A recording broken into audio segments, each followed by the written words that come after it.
ভাবুন তো, এমন একটি স্থান যেখানে হিন্দু, মুসলিম, খ্রিস্টান ও বৌদ্ধ সব ধর্মের ঐক্যবার্তা একসঙ্গে প্রতিফলিত হয়। এমন এক আশ্রম যা শুধু একটি মঠ না, বরং মানব সেবা ও আধ্যাত্মিকতার এক জীবন্ত প্রতীক হয়ে উঠেছে। সেই স্থানই হলো বেলুড় মঠ।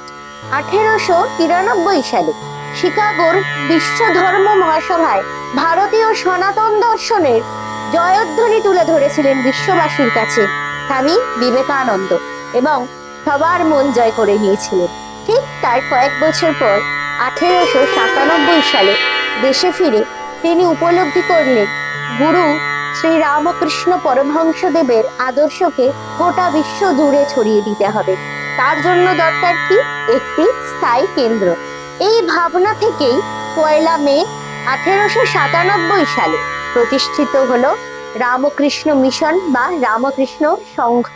উদ্দেশ্য কিন্তু একটাই ছিল, আত্মানা মক্ষার্থং জগৎ হিতায় আচ, অর্থাৎ নিজের আত্মমুক্তির পাশাপাশি সমগ্র বিশ্বের কল্যাণ সাধন। কিন্তু তখনও মঠের নিজস্ব কোনো স্থায়ী ঠিকানাই তৈরি হয়। বহু খোঁজাখুঁজির পরে হাওড়ার বেলুড়ে একটি জমি পাওয়া গেল, যা কিনা ছিল ঠাকুরের লীলাক্ষেত্র দক্ষিণেশ্বর, ঠিক তার পশ্চিম দিকে। 1898 সালে সেই জমি ক্রয় করা হলো। এরপর আসলো ইতিহাসের সেই অবিস্মরণীয় দিন, 9 ডিসেম্বর 1898। নিজের কাঁধে গুরু শ্রী রামকৃষ্ণ দেবের পবিত্র অস্থি ধাতু বহন করে স্বামীজি বেলুড়ের সেই ভূমিতেই প্রতিষ্ঠা করলেন নতুন মঠ। তিনি একটি কথা বিশ্বাস করতেন, নাকি এখান থেকে একদিন মানব সেবা, শিক্ষা ও আধ্যাত্মিকতার এক বিশ্বব্যাপী আন্দোলন ছড়িয়ে পড়বে, আর ছড়িয়ে যাবে রামকৃষ্ণ ভাবধারা, যা চলবে যুগ যুগ ধরে। স্বামীজির স্বপ্ন আরো বড় ছিল। তিনি এমন একটি মন্দির চেয়েছিলেন যেখানে কোনো একটি ধর্মের নয়, বরং সব ধর্মের ঐক্যের প্রতীক ফুটে উঠবে।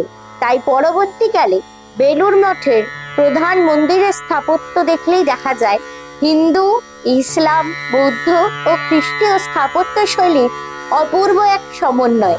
দূর থেকে দেখলে কারো কাছে তা একটি মন্দির, আবার কারো কাছে গির্জা, কারো কাছে আবার তা মসজিদের সৌন্দর্যের কথা মনে করিয়ে দেয়। এ যেন ঠাকুরের যত মত তত পথ চিত্রিত করেছেন উনি।